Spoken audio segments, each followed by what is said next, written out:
ભરૂચના GNFC township sports complex ખાતે ત્રિદિવસીય સ્પેશિયલ ખેલ મહાકુંભ 2025નો પ્રારંભ થયો છે, જેમાં ભરૂચ નર્મદા જિલ્લાના અંધ ખેલાડીઓ વિવિધ રમતોમાં ખેલ કૌશલ્ય દર્શાવશે।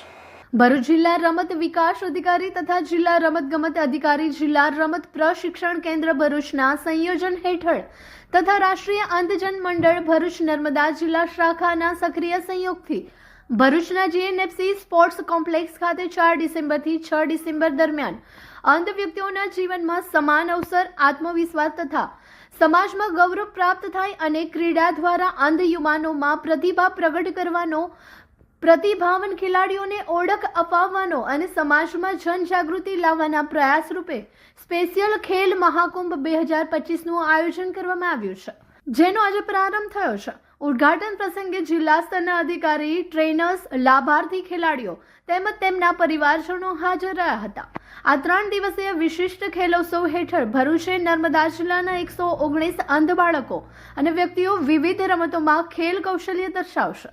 પ્રથમ દિવસે ક્રિકેટ તેમજ બીજા દિવસે એથ્લેટિક અને અંતિમ દિવસે ચેસ રમત સ્પર્ધાનું આયોજન કરવામાં। ક્રિકેટ ટુર્નામેન્ટમાં કુલ 4 ટીમોએ ભાગ લીધેલો છે। જે ટીમ જીતશે તે રાજ્ય કક્ષાએ રમવા જશે। બ્લાઇન્ડ ક્રિકેટમાં 3 કેટેગરીમાં ખેલાડીઓને વહેંચણી કરવામાં આવે છે।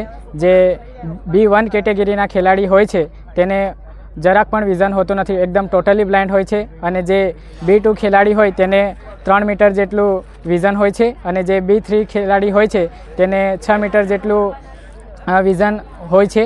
તો આ બ્લાઇન્ડ ક્રિકેટ જે છે તે નોર્મલ ક્રિકેટ કરતાં ઘણો તફાવત જોવા મળે છે। જેમાં આપણે નોર્મલ ક્રિકેટમાં જોઈએ તો યોર્કર બોલ જેવો, બાઉન્સર બોલ જેવો હોતો નથી, પણ બ્લાઇન્ડ ક્રિકેટમાં આપણે મતલબમાં છરાવાળો બોલ હોય છે, જેમાંથી બોલનો અવાજ આવે છે તે એકદમ જે બ્લાઇન્ડ વ્યક્તિ હોય, એકદમ ટોટલી બ્લાઇન્ડ 100% બ્લાઇન્ડ હોય, તેના અવાજથી તે રમી શકે છે અને તેનું પ્રદર્શન કરી શકે છે। મતલબમાં આ બ્લાઇન્ડ ક્રિકેટનો બોલ છે, આમાં છરા નાખવામાં આવેલો છે, તો એનો સાઉન્ડથી બ્લાઇન્ડ જે ખેલાડી હોય છે તેના અવાજથી એ ક્રિકેટ રમી શકે છે। તમારી ટીમ ક્યાં જઈને આવેલી છે?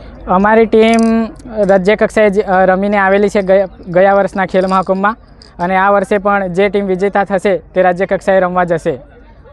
અને હું હમણાં ગુજરાત ટીમના સિલેક્શન કેમ્પમાં ગયો હતો, તો મારું ટોપ 20માં નામ આવેલું છે। તો મારે આંધ્રપ્રદેશ ખાતે વિજયવાડા ખાતે 8મી નાગેશ ટ્રોફી ઓડિશનમાં મારે ગુજરાત ટીમનું નેતૃત્વ કરવા માટે જવાનું છે।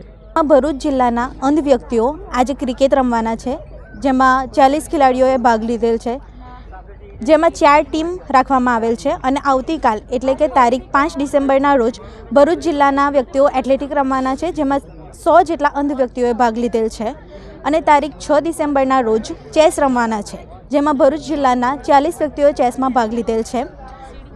સંસ્થાના પ્રમુખ શ્રી ખુમાનસિંહ વાસિયા સાહેબ અને સંસ્થાનો મુખ્ય હેતુ એ જ છે કે ભરૂચ જિલ્લાના અંધ વ્યક્તિઓ અવારનવાર આવા ખેલમાં ભાગ લે, જેથી ભરૂચનું નામ રોશન થાય અને સાથે સાથે અંધ વ્યક્તિઓમાં મનોબળ આવે અને તેઓ આ જ રીતે ભરૂચ જિલ્લાનું નામ રોશન કરે અને લોકોમાં જનજાગૃતિ લાવે કે અંધ વ્યક્તિઓ માત્ર ખાલી બીજામાં નહીં, પરંતુ એ નોર્મલ વ્યક્તિના જેમ દરેક વસ્તુઓમાં આગળ જ રહેશે। Thank you.